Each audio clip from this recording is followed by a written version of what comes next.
শুকনো লঙ্কা,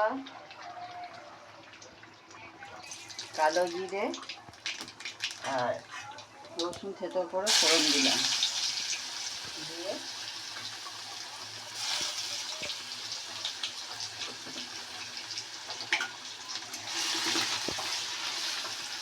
আর লাউ শাক আর আলু,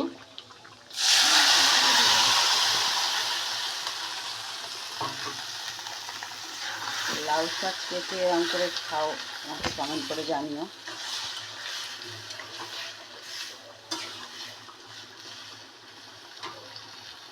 আর এখানে আছে চাল বাটা, আতপ চাল বেটে রাখা আছে, সেটা দিয়ে দেবো।